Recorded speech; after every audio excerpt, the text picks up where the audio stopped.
विश्वानि देव सवितर्दुरितानि पराशुभ जदभद्रं तन्न आशुभ इदं विष्णुर्विचक्रमे त्रेधा निदधे पदं समूढमस्य पागुं सुरे स्वाहा। अद्यतनीयः पाठः जैमिनीयन्यायमालायाः प्रथमाध्यायस्य प्रथमाधिकरणम्। प्रथमोऽध्यायः तत्र प्रथमाधिकरणम्। अस्मिन् अधिकरणे अस्य शास्त्रस्य किं प्रयोजनं, शास्त्रमिदम् आरम्भणीयं न वा आरम्भणीयं, यदि प्रयोजनम् अस्ति चेत् आरभ्यतां, नास्ति चेत् बहूनि शास्त्राणि लिखितानि पूर्वकालादेव विद्यन्ते, अतः किं प्रयोजनं। तस्मात् शास्त्राधिकरणं धर्मशास्त्राधिकरणम् अस्य किं प्रयोजनं। स्वाध्यायो अध्येतव्यः इत्यस्य विधानस्य प्रयुक्तितः विचारशास्त्रं आरभ्यं वेत्ति संशयः। अर्थधी हेतुताधीतेर्लोकसिद्धावघातवत् नियामकं न चैवातो वैधारम्भो न संभवी। दर्शापूर्ववदस्त्यत्र कर्तपूर्वं नियामकम् अर्थनिर्णायकं शास्त्रम् अत आरभ्यतां विधेः। कुमारिलमतेन जैमिनीयन्यायमालायां कस्य मतं वर्तते।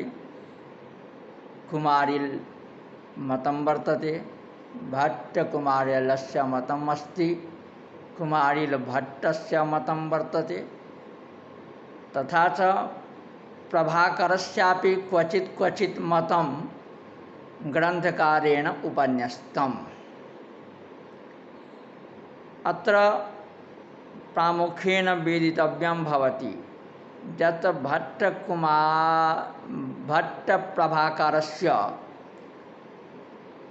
प्रभाकरस्य यन्मतं वर्तते तस्मिन् मते न्यायाभास इति न्यायाभासम् अतश्छन्नं न्यायाभास इति उच्यते। जैमिनीयन्यायमाला अस्ति, परन्तु प्रभाकरस्य मतं न्यायाभाससमः न्यायसमः प्रतीति भवति, परन्तु न्यायः नास्ति, सन्देहस्तत्र वर्तते। तस्मात् न्यायाभास प्रभाकरादि उद्भावित न्यायाभासतमो निराकरणेन। अत्र प्रामुख्येन स्वाध्यायो अध्येतव्यः संगतिः। संगतिः किं भवति? तो अस्य शास्त्रस्य संगतिः, अस्य अधिकरणस्य संगतिः कथं भवति, कथं भविष्यति। प्रथमाधिकरणम् उपोद्घातः सेयम् उत्तराधिकरणेन सह पूर्वाधिकरणस्य उपोद्घात संगतिः। संगतिस्तत्र कर्तव्या। संगति भवति न भवति। एकस्य अधिकरणस्य अपरेण अधिकरणेन सह तावत् कः सम्बन्धः, तस्य उद्घाटनम् अवश्यमेव कर्तव्यं। तस्मात् संगतिः इति श्रूयते। संगतिः प्रामुख्येन वक्तव्यं। यत् कोई संगतिः अस्ति अस्य शास्त्रस्य न वा वर्तते, नो चेत् तो ग्रन्थारम्भे भवति क्लेशः। अधीतवेदस्य वेदाध्ययनानन्तरं किं कर्तव्यं? यस्य वेदस्य अध्ययनं जातं, तो अध्ययनानन्तरं किं कर्तव्यम्? अध्ययनं कृत्वा किं पूजापाठादौ प्रयोगः किं कर्तव्यम् इति भवति आकांक्षा। तत् अध्ययनं स्वाध्यायविधिना ग्रन्थस्य मन्त्रभागस्य ब्राह्मणभागस्य अध्ययनं विहितम्, अतो अग्रे किं कर्तव्यम् इति आकांक्षा मनसि भवत्येव। इत्येवम् अत्र संगतिः वर्तते। संगतिः तस्मात् ग्रंथकारो वदति यत् स्वाध्यायोऽध्येतव्यः स्वाध्यायः अध्येतव्यः इत्यस्य विधानस्य प्रयुक्तितः। स्वाध्यायोऽध्येतव्यः इति ब्राह्मणवाक्यं विधिवाक्यं। विधिवाक्यं नाम यत् विधि किं भवति, विधिरन्तमः प्राप्तः, विधिरन्तमः प्राप्तः। विधिः यस्य तो प्रकारान्तरेण लाभः न भवति। अर्थवादः पृथक् वर्तते। विधिः अप्राप्त विधिः, अप्राप्त ज्ञानस्य अप्राप्त कार्यस्य संपादनं केनापि विधिना भवति। सच विधि ब्राह्मण भागे उपन्यस्तः। तेषु विधिषु कश्चिद् विधिः स्वाध्यायो अध्येतव्यः, स्वाध्यायः कर्तव्यः। स्वस्य अध्याय स्वाध्यायः विधेयः इति यत् शास्त्रं स्वाध्यायो अध्येतव्यः इति विधिवाक्यमस्य प्रयोजनम् अस्ति न वा? अस्य किं प्रयोजनं? कथम स्वाध्यायो इति विषयः वर्तते इति इदं वाक्यम् एव अत्र विषयः। यत् स्वाध्यायोऽध्येतव्यः अनेन वाक्येन यत् प्रोक्तं तस्य किं प्रयोजनम् इति विषयः, विचारस्य विषयः विचारशास्त्रम्। स्वाध्याय इति विचारः विचारशास्त्रम्। संशयः किम्? इदं वाक्यं वेदार्थज्ञानं तद्हेतुभूतं वा? स्वाध्यायोऽध्येतव्यः अस्य वाक्यस्य किं कार्यं वर्तते इति भवति संशयः। तथा च पूर्वपक्षः किं? सन्देहस्तत् पुनः सन्देहे किं? वाक्यम् अर्थज्ञानाय इदं वाक्यम् अथवा अक्षरग्रहणाय इदं वाक्यम् ततश्च सिद्धान्तः। तो स्वाध्यायोऽध्येतव्यः इत्यस्य विधानस्य प्रयुक्तितः विचारशास्त्रं नारभ्यम् आरभ्यं वेत्ति संशयः। विचारशास्त्रम् इदं मीमांसाशास्त्रम् आरभ्यं नवारभ्यं। शास्त्राणि बहूनि सन्ति। येषां शास्त्रस्य शास्त्राणाम् अध्येतारः न प्राप्यन्ते, पुनः एकं नवीनं नूतनं शास्त्रं किमर्थम्? यदि नूतनं प्रयोजनमस्ति तर्हि आरभ्यतां, नो चेत् पृष्ठपेषणन्यायेन किमपि न लभ्यते। तस्मात् आरभ्यम् अनारभ्यं वा इति संशयः। अर्थधि हेतुताधीतिर्लोक सिद्धावघातवात्। अत्र विस्तरायाः विस्तरा टीका वर्तते जैमिनीयन न्यायमालायां ग्रंथकर्तुः। चोदनलक्षणोऽर्थो धर्मः इत्यारभ्य अन्वाहार्ये च दर्शनात् इति अंतिमं सूत्रं मीमांसायाः जैमिनिना प्रोक्तं वर्तते। अन्वाहार्ये तद् तदंतम जेमिनी प्रोक्तम सूत्रजातम धर्म विचार शास्त्रम समग्रम मीमांसा शास्त्रम धर्म विचार शास्त्रम प्रोक्तम वर्तते। तदेतदस्य प्रथमाधिकरणस्य विषयः धर्मः विषयः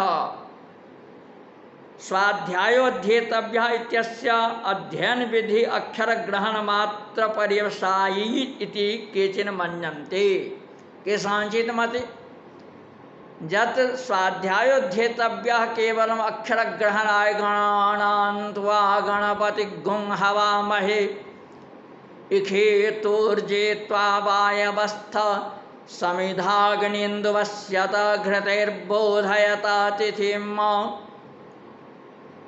तथा च होता जक्ष समिधाग्ने। अनेन प्रकारेण मंत्रभागे यानि अक्षराणि तत्र दृश्यन्ते तेषाम् स्वरूपतः मंत्रस्य ग्रहणम् एव मंत्रभागस्य अध्ययनं स्वरूपतः अध्ययनम् एव केषाञ्चित् मते स्वाध्याय विधिना तस्य तेषाम् अक्षराणां ग्रहणं भवति। अपरे तु एवमाहु परन्तु अपरे तद् भिन्नाः केचन सन्ति। अर्थज्ञान रूपदिष्ट प्रयोजनाय इदम् अध्ययनं विधीयते।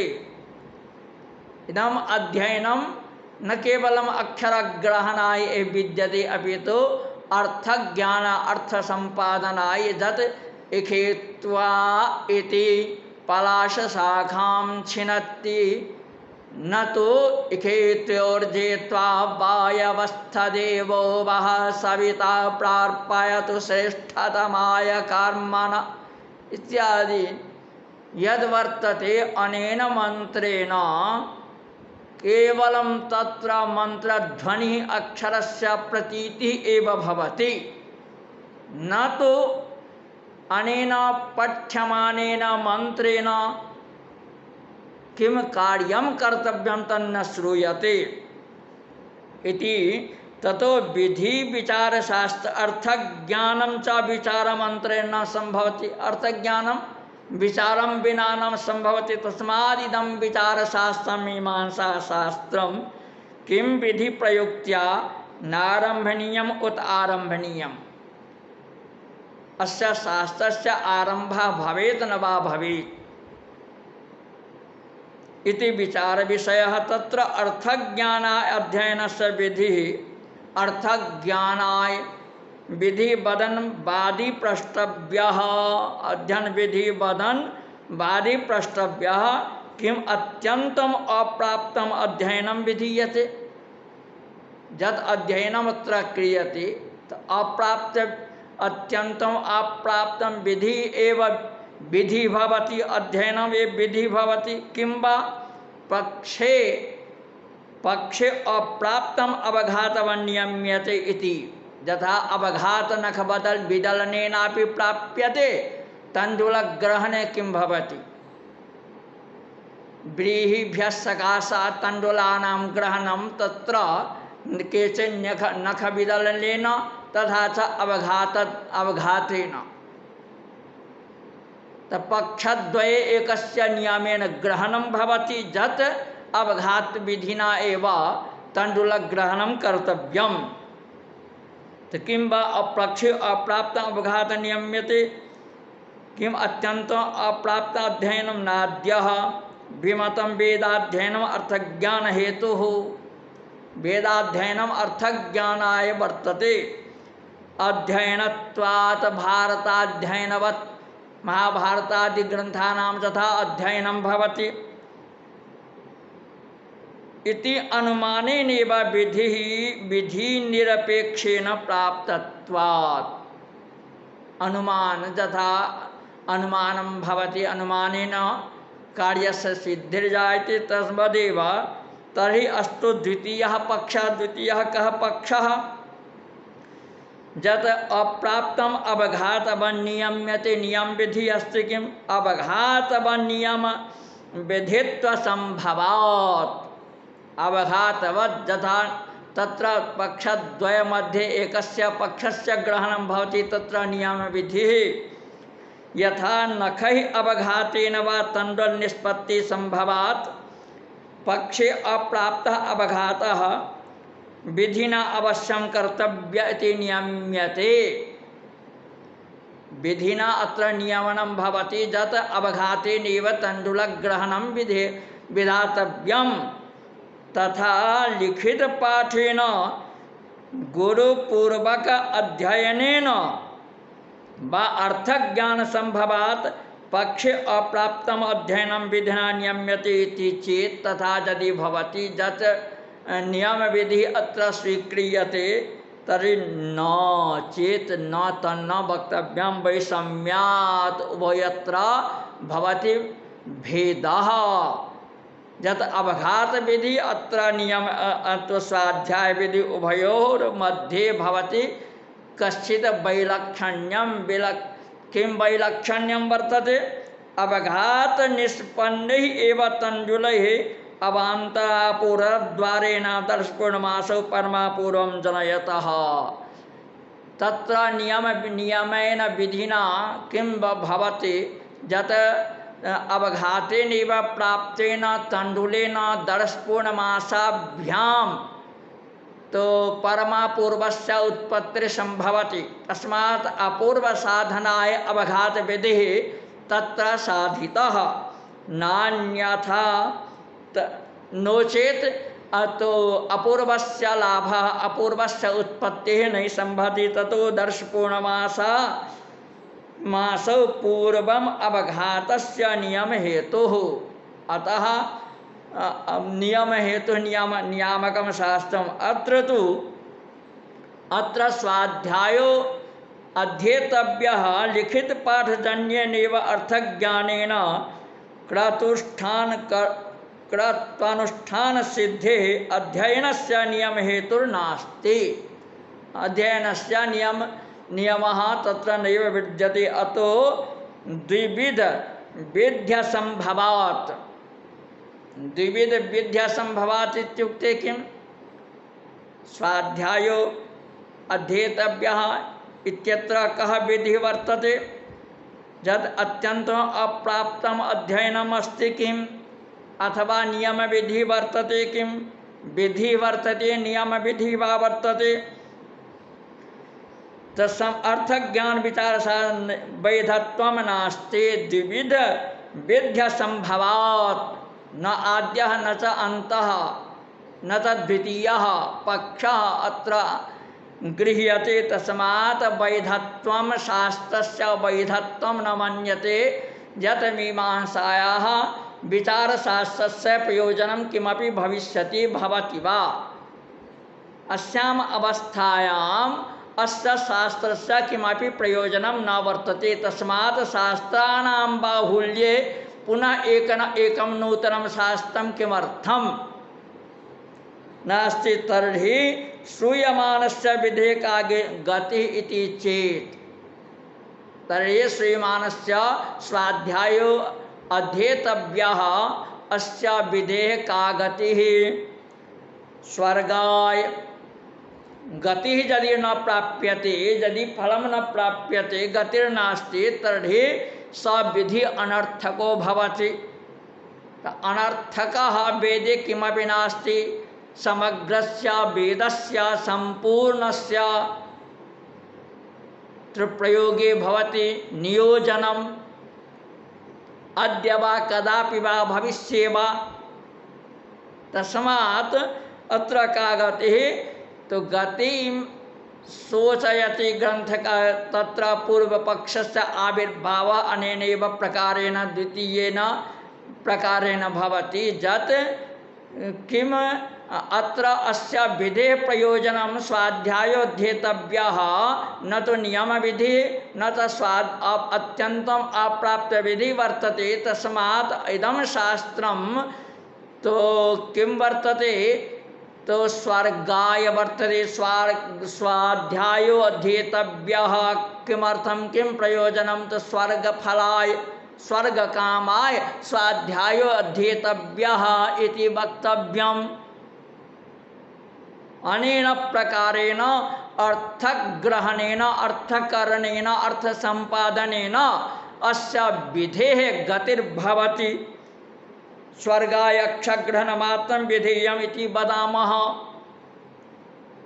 अश्रुतो विस्वर्गः विश्वजिन्यायेन कल्पनीयः यत्र एकः विश्वजिन्याय नामकः न्यायः वर्तते अस्य न्यायस्य प्रवृत्तिः तत्र भवति यत्र कर्मणः फलं न प्रोक्तं साक्षात् विधिना तस्य फलं न प्रोक्तं भवति तत्र तस्य तादृशस्य कर्मणः फलं स्वर्गफलम् इति तो साध्यम् इति ग्रंथकारः विश्वजिन्यायेन अत्र स्वर्गस्य कल्पनाम् आचरति स स्वर्गस्यात् सर्वान् प्रत्य अविशेषात् इति सूत्रेण सर्वान् प्रति अविशेषात् जे समग्रे विश्वे यावन्तः मनुष्याः विद्यन्ते सर्वे स्वर्गं वाञ्छन्ति तस्मात् सर्वेषां यथा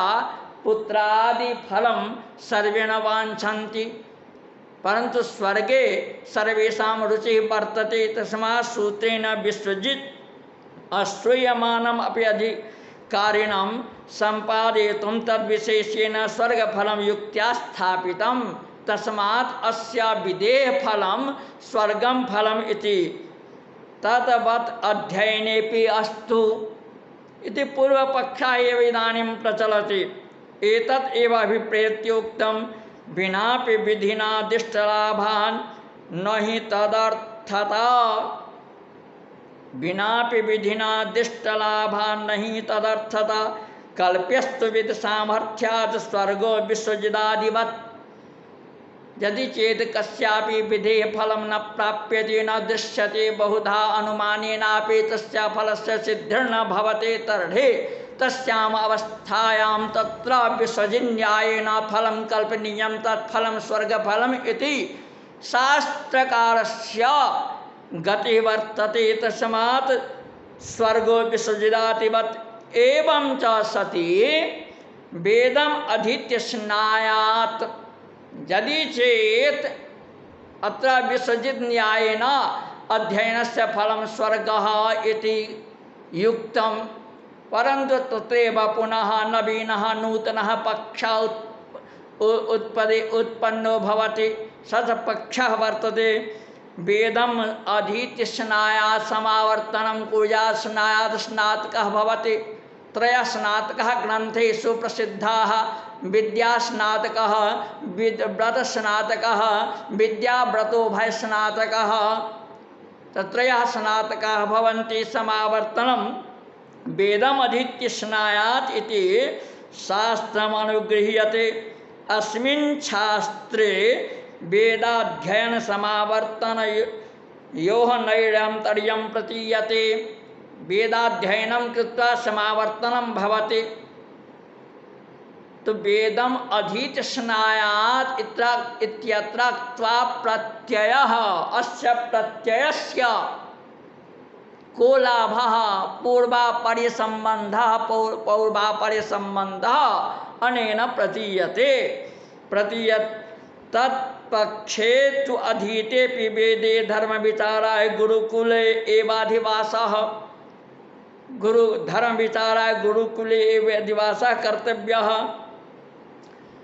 गुरुकुले वासः अथवा वेदम् अधीत्य स्नायात् तथा सति तन्नैरन्तर्यं बाध्यते नैरन्तर्यं किं बाध्यते वेदम् अधीत्य स्नायात् यदि चेत् पुनः गुरुकुले एव तस्य वासः भवति चेत् तन्नैरन्तर्यं तत्र बाध्यते तस्माद् विचारशास्त्रस्य वैधत्वाभावात् पाठमात्रेण धर्मसिद्धे समावर्तन शास्त्राच्च धर्म विचारशास्त्रं नारम्भणीयम् इति पूर्वपक्षः तस्मात् इदं विचारशास्त्रं मीमांसाशास्त्रं न प्रवर्तते आरम्भयोग्यं नास्ति अस्य शास्त्रस्य प्रयोजनं समावर्तन शास्त्राच्च धर्म विचारशास्त्रं न आरम्भणीयम् इति पूर्वपक्षस्य पक्षः वर्तते यत् अस्य शास्त्रस्य आरम्भणीयं नारम्भणीयं तन्नैव आरम्भणीयं शास्त्रमिदं नैव आरम्भणीयम् इति पूर्व तत्रैव तो समाधानं दीयते। अत्रोच्यते यदुक्तं किमुक्तं पूर्वपक्षेण लोकसिद्धत्वात् न सिद्धत्वात् न असिद्धत्वात् न प्राप्य विधि इति अप्राप्त विधिरत्यन्तम प्राप्ते अत्यंत अप्राप्त विधि इति तथैवास्तु तथैवास्तु स्वाध्यायोध्येतव्या तथैवास्तु नियमं विधित्वं तु न वारयितुं शक्यम् अस्तु भवति नास्ति अयम तो सर्वथा अप्राप्त विधि नास्ति परंतु नियम विधित्वं तु न वारयितुं शक्यं। नियम विधि अस्ति यथा दर्श पूर्णमासजन्यं परमा पूर्वम अवघात नियम जन्य जन्यस्य अवान्तरा पूर्वस्य कल्पकम यद दर्श पूर्णमासयोर्मध्ये तो अवघाताय कस्यापि तृतीयस्य ग्रहणं भवति तत्र व्रीहिखण्डनाय आवाहनं व्रीहिखण्डनं क्रियते। व्रीहि अवघातेन पुनः पुण्येन अवघातेन तण्डुलनिष्पत्तिः सम्भवति। कथं तावत् अपूर्वस्य प्राप्तिर्भवति। अपूर्वलाभाय एवं अशेष क्रतुजन्यम अपूर्वजातम क्रतुज्ञान साधनाध्ययन नियमजन्यस्य अपूर्वस्य कल्पकं भविष्यति। तस्मात् क्रतौ सर्वत्र अपूर्वस्य सिद्धि अवश्यमेव कल्पनीया भवति। अपूर्वं विना कस्यापि क्रतोः सिद्धिर्न जायते। नियमादिष्टान् दिष्ट अनंगीकारे च श्रूयमानः विधि अनर्थकं स्यात्। नियमादिष्ट विधि अनंगीकारे न स्वीकारे विधि अनर्थकः स्यात्। तस्मात् तादृशस्य विधेः किमपि प्रयोजनं न भवति। यदि चेत् अनर्थकः विधि वर्तते न च विश्वजिन्यायेन स्वर्गार्थत्वं युक्तं यत् पूर्वपक्षेण तो उद्घाटितं यदि चेत् अत्र तो स्वाध्यायस्य फलं किमपि न वर्तते तर्हि विश्वजिन्यायेन स्वर्गं फलमिति साध्यं तन्न युक्तम्। इष्ट फले अर्थज्ञाने संभवति अदिष्ट दिष्ट फले अर्थज्ञाने संभवति अदिष्ट कल्पयितुम् अशक्यत्वात्। दिष्टं फलं वर्तते दिष्ट फले अर्थज्ञाने अस्या स्वाध्यायस्य प्रयोजनं किम् अर्थज्ञानं ज्ञानं अदिष्टस्य कल्पयितुम् अशक्यत्वात्। यत्र अदिष्टं फलं साक्षात् एव प्रवर्तते दर्शयितुं शक्यते पुनः अदृष्टस्य कल्पना किमर्थम्।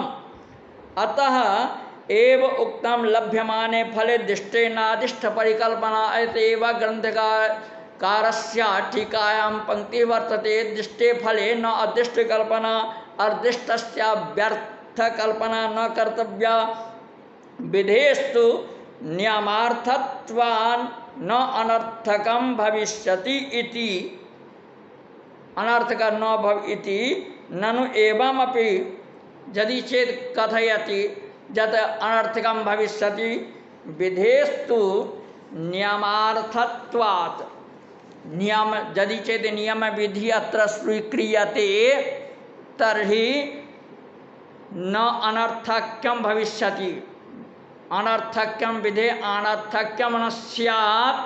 एवं अपि श्रुतव्याकरणाद्यंगस्य अधीतवेदस्य पुरुषार्थस्य ज्ञानसंभवात् विचारशास्त्रस्य वैयर्थ्यम् इति चेत् यदि चेत् इदम् उच्यते यत् किं मीमांसाशास्त्रेणैव तो अग्रे ज्ञानं भविष्यति। मीमांसाशास्त्रं विनापि व्याकरणादिशास्त्रेणापि ज्ञानं कारयितुं कर्तुं शक्यते।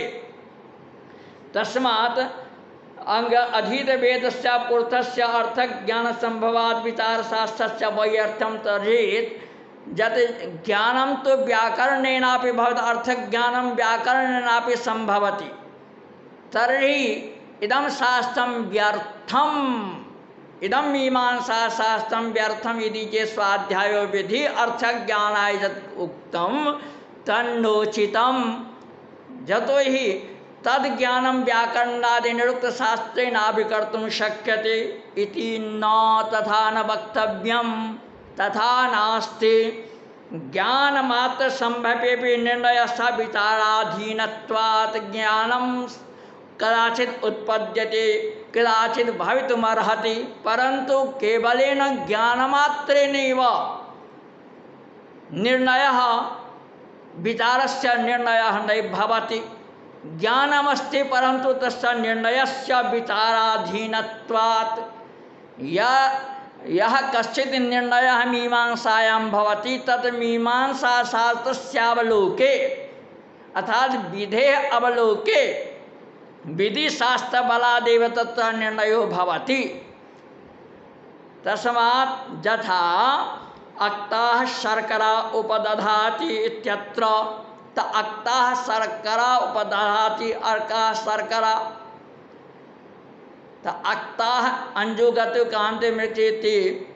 तो शर्करा किं वर्तते? शर्करा इत्युक्ते गुडपदार्थः मिष्टपदार्थः नास्ति, अपि तु शर्करा इत्युक्ते पाषाणखण्डं खण्डः क्षुद्रखण्डः, पाषाणस्य क्षुद्रखण्डः खण्ड क्षुद्रखण्डविशेषस्य शर्करा नामधेयम् इति अत्र वाच्यं भवति। तत्र अक्ता शर्करा उपदधाति इत्यत्र घृतेनैव न तु तैलादिना। तत्र अंजनं कर्तुं तैलेनापि कर्तुं शक्यते। अन्येन बहूनि द्रव्याणि संसारे प्राप्यन्ते, तेन द्रव्येण अंजयितुं शक्यते, परन्तु अत्र बहुषु द्रव्येषु केन द्रव्येण अंजनं कर्तव्यं तत्र विचारशास्त्रं विना, विधिशास्त्रं विना न वक्तुं शक्यते।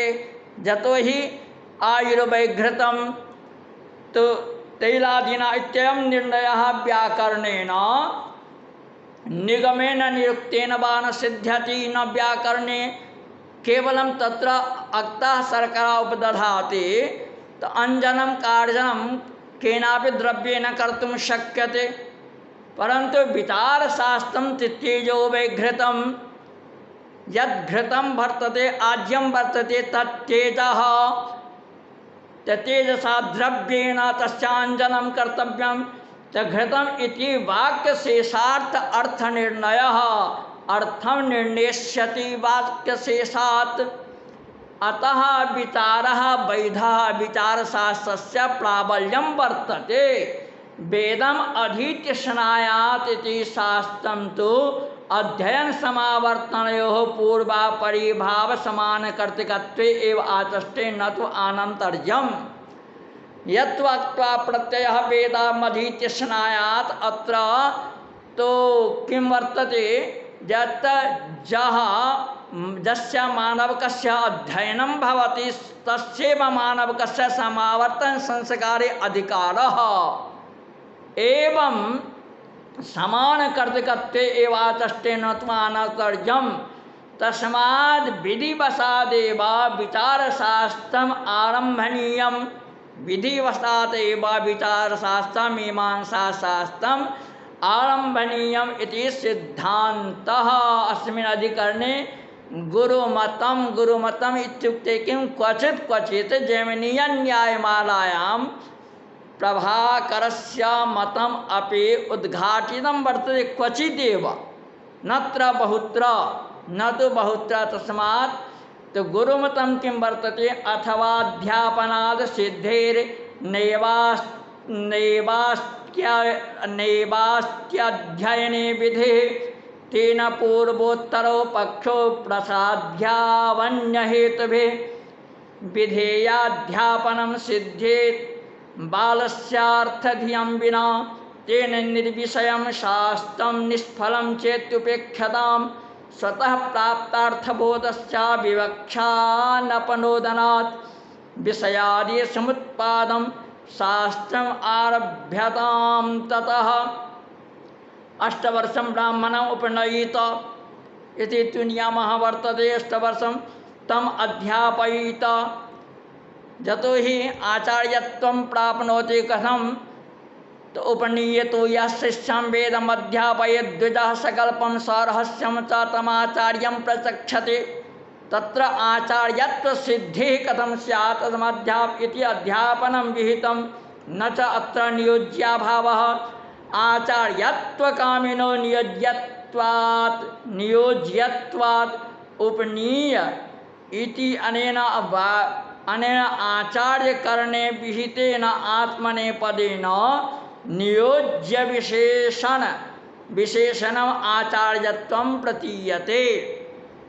उपनयने जो नियोज्य सेव अध्यापनेपि उपनयने इत्युक्ते किं जः आचार्यत्वं प्राप्नोति जः शिष्यं प्रतिगृह्य उपनयन संस्कारं करोति स एव अध्यापनेपि आचार्यत्वं प्राप्नोति। एवं च तयोः एक प्रयोजनत्वात् एवं च सति आचार्यकर्तृकम् अध्यापनं मानवकर्तृकम् अध्ययनेन विना न सिद्ध्यति। अध्यापन विधि प्रयुक्तेव अध्ययन अनुष्ठान सिद्धेर्न पृथक अध्ययने विधि अध्युपगन्तव्यः। श्रूयमानं विधि वाक्यं यद् स्वाध्यायोध्येतव्यः वाक्यं नित्यानुवादत्वेन अपि उपपद्यते ततो अध्ययन विधिम उपजीव्य पूर्वम उपन्यस्तौ पूर्वोत्तर पक्षौ अन्यथा वर्णनीयौ विषय संशयोस्तु नास्ति प्रतिपत्तिः। किम अत्र पूर्वोत्तर पक्षौ अन्यथा पूर्वपक्षः उत्तर पक्षश्च प्राभाकरमतेन पृथक्तया तो वर्णनं भवति। किं विषय संशयोस्ते विचारशास्त्रं विषयः अवैधं वैधं वा इति संशयः। तत्र वैधत्ववादी प्रष्टव्यः विधेयम् आचार्यकर्तृकम् अध्यापनं किं मानवकस्य अर्थज्ञानम् अपि प्रयुञ्जीत किं वा पाठमात्रम्। तत्र अर्थज्ञानाय शास्त्रं तु अध्ययनम् अथवा केवल अक्षरग्रहणाय नाद्यः अंतरेण अपि अर्थज्ञानम् अध्यापन सिद्धे बिना अर्थज्ञानम् अपि बहवः वैदिकाः सन्ति केवलं मन्त्राणाम् अध्ययनं कृतवन्तः। पाठमात्रे तु विचारस्य विषयो न सम्भवति। आपाततः प्रतीतः संदिग्धो अर्थः विषयः अतः विषयः संदिग्धः संदिग्धः वर्तते। तथा सति यत्र अर्थ प्रतीति एव नास्ति यत्र अर्थस्य ज्ञानम् एव न भवति तत्र संदेहस्य का कथा। निर्णयः विचारस्य फलं निर्णयः भवति विचारस्य फलं सोपि विषयवत् दूरापेतः तब तो निर्णयः अपि तत्र कर्तुं न शक्यते। अतः विषय प्रयोजनाभावात् विचारशास्त्रं नारम्भनीयम् इदं शास्त्रं न आरम्भ इति पूर्वपक्षः। अत्रोच्यते मानाप्ताध्यापनेन अर्थावबोधः प्रयुज्यताम्। मानाप्ताध्यापनेन अर्थावबोधः प्रयुज्यताम् अर्थापि सांगवेदाध्यायिनो निगमनिरुक्त व्याकरणैर्व्युत्पन्नस्य पौरुषेय ग्रन्थेषु एव वेदेऽपि अर्थावबोधः स्वतः एव प्राप्नोति। यथा व्याकरणादिशास्त्रस्य अध्ययनं कृत्वा स्वतः एव अर्थावबोधो भवति ननु यथा विषमभुङ्क्ष इत्यत्र प्रतीयमानोऽप्यर्थो न विवक्षितः यथा तथा वेदार्थस्य अविवक्षायां विषयादि अभावस्तदवस्थ इति चेत न विवक्षायाः अपनोदितुम् अशक्यत्वात् विवक्षायाः अपनोदितं त्यागः नैव भवितुमर्हति। भोजनवाक्य वाक्यस्य आप्त प्रणीतत्वेन बाधो मा भूत् इति मुख्यार्थः। यद विषम तत्र परित्यक्तः वेदे तु कुतो न विवक्षितार्थत्वं विवक्षिते च वेदार्थे यत्र पुरुषस्य संदेहः सः सर्वोपि विचारशास्त्रस्य विषयः। विवक्षितार्थे वेदार्थः विवक्षितः भवति। यत्र पुरुषस्य क्वापि संदेहः वर्तते स एव सर्वोपि विचारशास्त्रस्य प्रामुख्येन विषयः तन्निर्णयः प्रयोजनं च इति प्रयोजनं।